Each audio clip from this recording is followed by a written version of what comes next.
Hey folks, welcome back. It's me, Phil, at the Play School. Today's track is another Beatles classic with a great piano riff. It's called Lady Madonna. Now this tune, it's a great track. It sounds very impressive, and we're just going to build it up piece by piece from the bottom so that you can play it exactly as it is on the record. As usual, I'm going to start with the notes and the chords and some structure and rhythm, and then at the end I'm going to give you a couple of extra little touches to make it sound really awesome, so stay tuned. So Lady Madonna is in the key of A.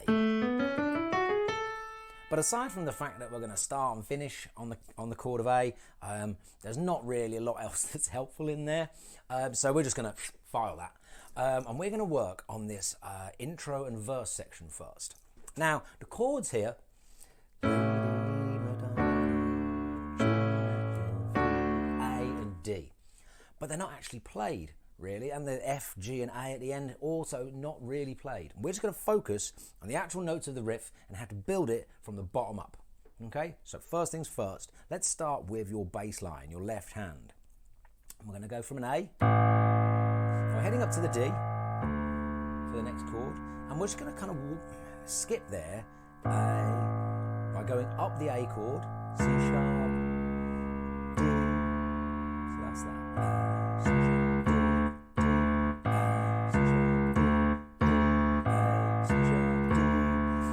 Third one, you are going to walk all the way up, all the way up the white notes, okay?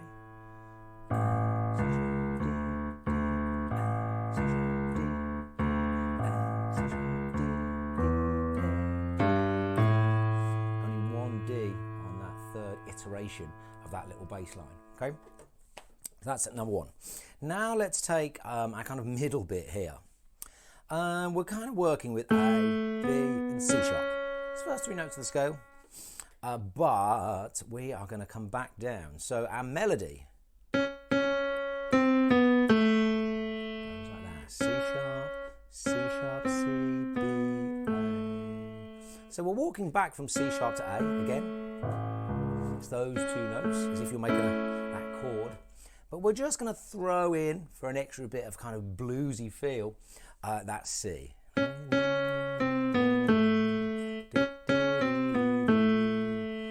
then when we get to that third iteration, A, B, C sharp. Yeah, that's all it is. Right? Do that one more time.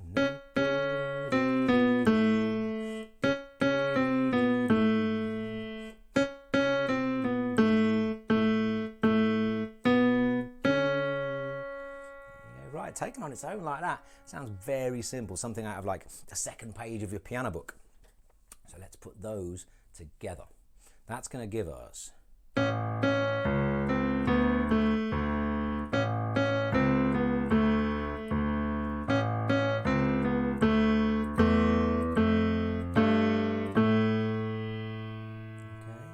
one more time.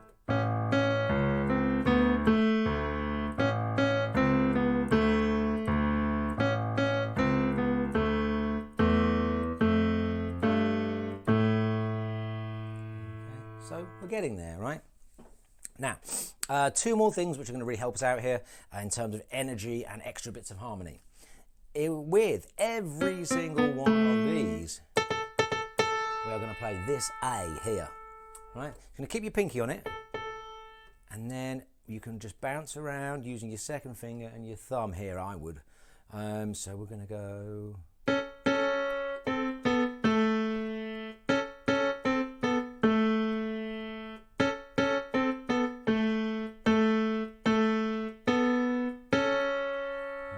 Same note every single time. Bring our left hand back in. Right,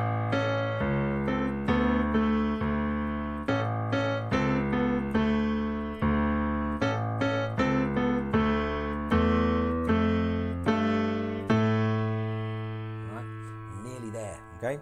Now, we're going to talk about like the extra jazz right at the very end, but for now, all I want you to do is one more thing. And that is, talk about this all the time, we are going to double our left hand, right? And that's going to get us ready for our extra jazz later on. So now, same notes, just like with this full extended octave hand. Usually for most people, that is like a comfortable kind of pinky to thumb. Of course, rather than all this walking that we did before, we've now got to pick it up and jump it around. But do it with confidence, okay? So.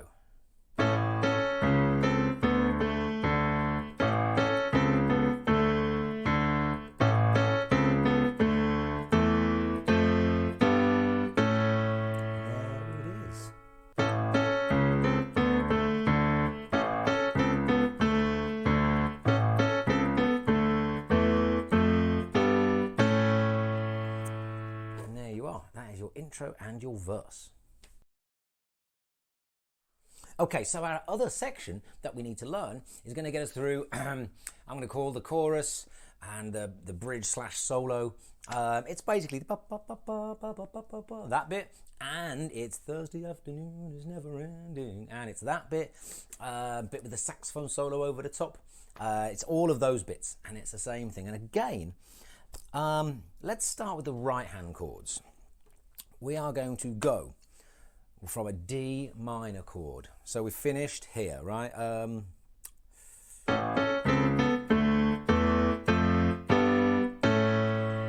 there, okay? Now we are going to pick up our D minor chord, which is going to be D, skip E, play F, skip G, play A to give us that kind of melancholy sounding D chord. Now I want to take this with the D in the middle. So we're going to take the A that's on the top here, and we're going to put it down there. Same chord, different inversion is what we call that, right? And it's exactly the same. So there you go, D. Kind of look at the shape of that. It's kind of top heavy. 2 notes at the top, 1 stuck out at the bottom. One of our 3 main chord shapes.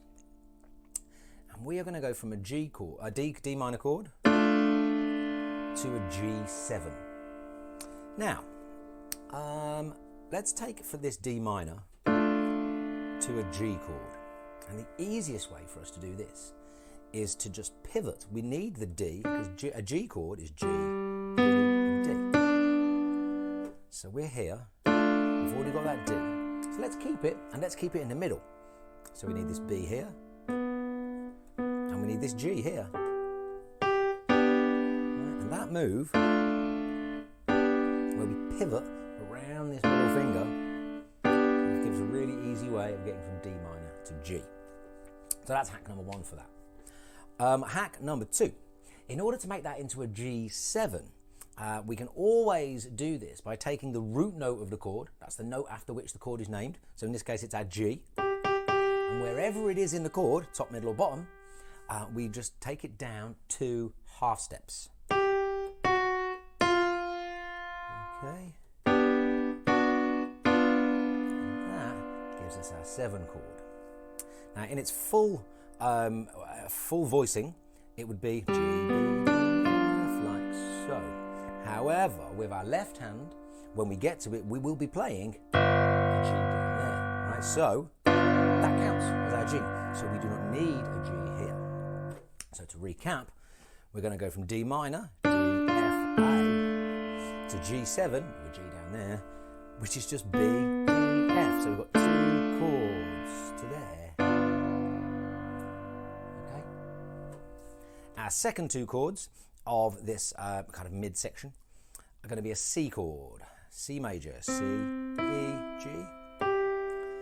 And we're actually going to do exactly the same thing as we did with our D minor chord. We'll take that G and put it down there. It gives us this kind of like top heavy spread here. Okay.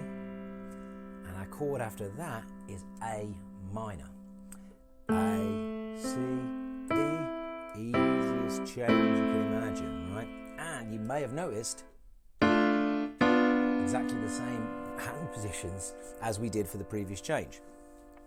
So let's just run through those 4. We've got a D minor, we'll change the left hand in a minute, to G7, and then a C, to A minor. Okay, do it again. G7, C, to A minor. Now, the important thing to make this, again, really work like Lady Madonna is our bass line. Let's start with it down here. We're going to double it again in a minute, but our first move to get from our D to our G is we're just going to walk down that scale, right? D, walk down those white notes. Okay.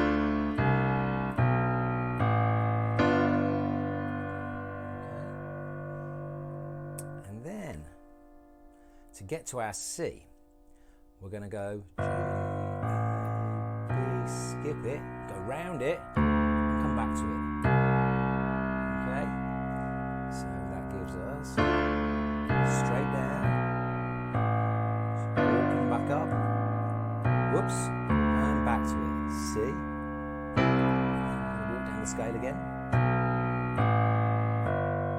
Now, instead of continuing down like we did previously, we're going to reverse, back up, and then walk up towards the D, go past it, around it, whoops, went too far, and then we're back to our D minor for the second time round. Okay? So very similar shapes, it's just different. First time we carry on down the scale and come back up. Carry on down, and then do this 3 to 5 move. And for this one, reverse back this way. Now with our chords,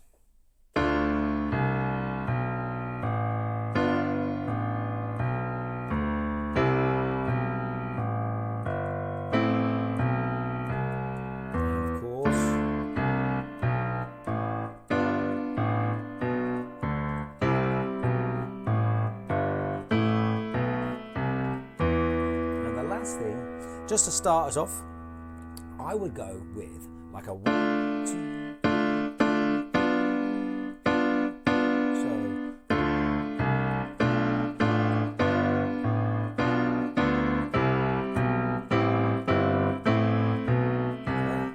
second time. Go to the C. And we've got a couple of chords to finish this off. Now we're going to go to a B minor 7. So that is going to be B, F sharp. We've got C, B, G. Now because they're adjacent chords to each other, C and B, they don't share any notes. And we're going to come down and just take them like to the immediately to the left. B, B, F sharp. And that gives us our B minor. Now if you remember how to make that into a 7, we take our B, which is in the middle in this particular voicing of the chord, and drop it down to an A. So this to this becomes this to this. B, F sharp, A, B minor 7. And this is very handy because we're now actually playing D, F sharp, A, which is a D chord.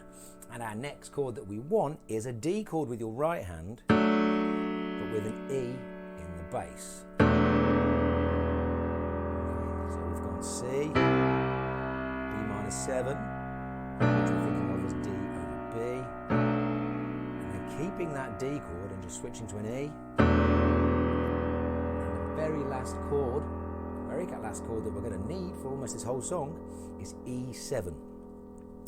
So let's work it out. E, G sharp, B. Let's put our E on the top. We would be going to E, G sharp, B.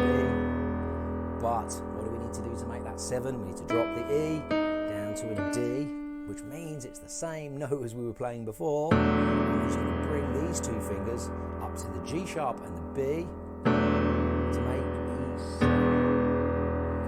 So those last 4 chords again: C, B minor 7, D again over E, E7. Okay, so let's try that whole chorus section. Okay, we're going to go.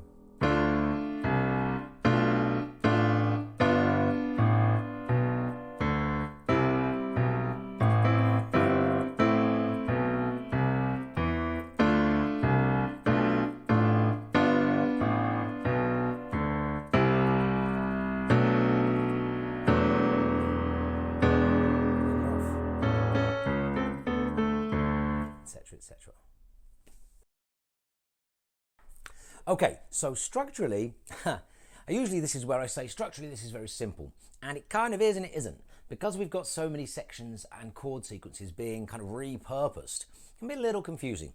So we're going to start with our intro, which is once through that bit, right?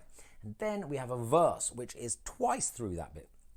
And then we have our chorus section once, and then in order to kind of like round off that last section, we do once more through the verse with lyrics.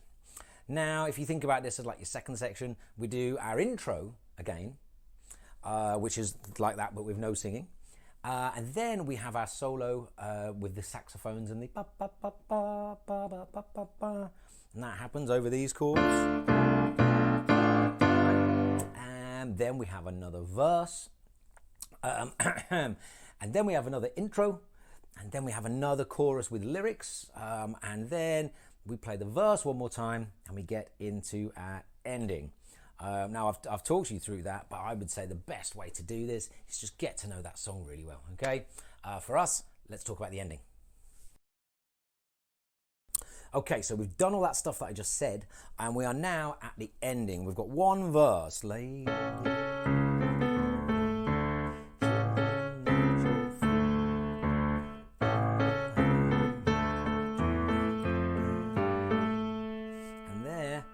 We go into our little ending riff, which is gonna go like so. I'm gonna start with our A and our C, just like we did at the beginning of every single riff. But we're gonna go, let's start with the right hand this time. We're gonna go up to D, and then we've got this really kind of, it's a bit cheesy ending. It's gonna go against, all with A, so we don't have to worry about that. Pinky on A, done. And our melody here.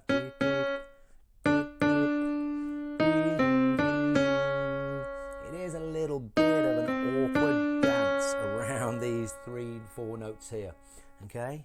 Yeah.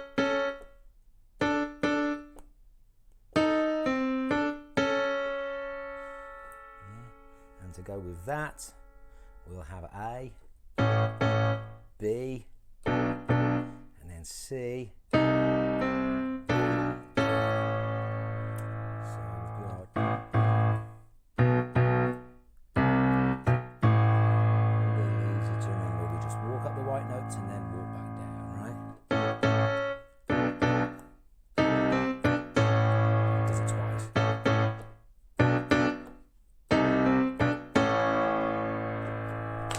Done. Okay, 2 little bits of extra jazz with this one. They're fairly simple to explain. Execution is a little trickier. So you're probably listening to this thinking, okay, we're close. Well, these are the 2 little tricks that are going to get us all the way there. The first one is these grace notes.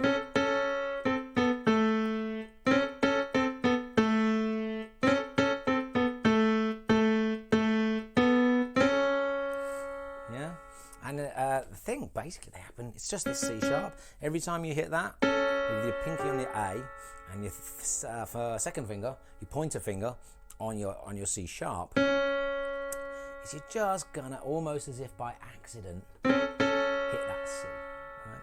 And it's gonna give you,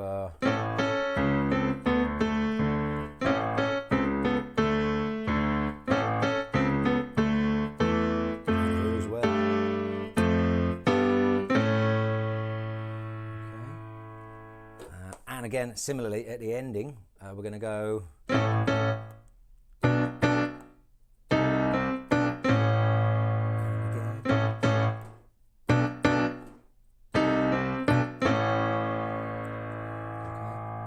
the first one. Your second bit of extra jazz, and this is where things start to get tough when we bring it all together.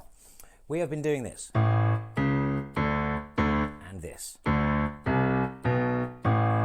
We want to do to really give it some driving piano rhythm is we are actually going to swap 1, 2, 3, 4 for 1, 2, 3, 4. Okay, now we want to keep your hand as close to the piano as you can for this. I don't think, you know, if you can hear your fingers hitting the keys, you're doing this too hard. Just like press it down. Yeah, Now, as I said before, for most people, this stretches like a comfortable octave. So try and take advantage of that and only look at, like, I'm only looking at my thumb. And hopefully that should help you out, okay? And of course here, maybe pick it up with the fourth finger, whatever you find easiest really. And all together sounds like.